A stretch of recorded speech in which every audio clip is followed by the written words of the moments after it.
When you were doing the Twilight films, were you worried about being stereotyped? I never really felt necessarily typecast from Twilight because it was pretty different to who I was as a person anyway. So like, I was like, well, it's not my default personality. Tell me if it's true that when you auditioned for this, you had been doing acting in England and stuff, and you come to LA and you audition for some other movie and you didn't get it, and you felt like your career was over.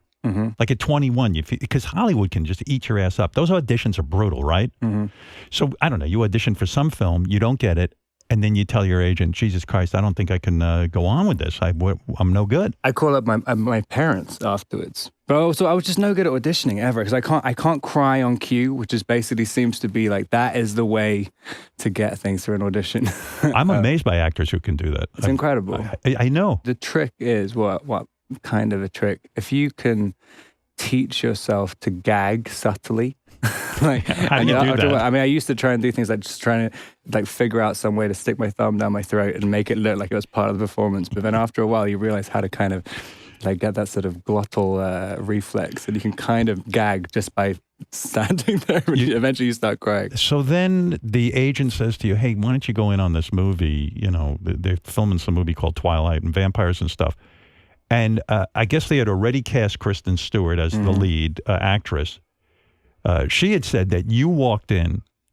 Yeah, well, the last four guys, that was kind of, because I was completely freaked out. The previous audition was just so bad.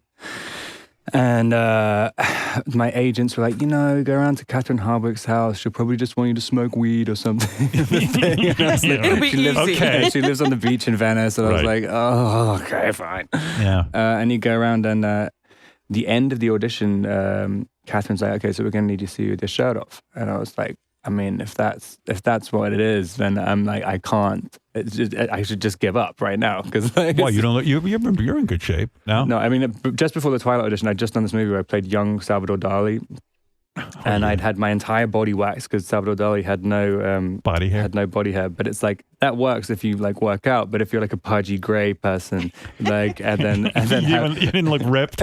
And also I had dyed black hair, which has grown out like 1.5 inches, so I had this kind of It must be so weird when some chick says to you, "Hey, take your shirt off and let me check you out." I mean, you feel like a piece of meat, right? It's crazy, but like you kind of. Did you do it?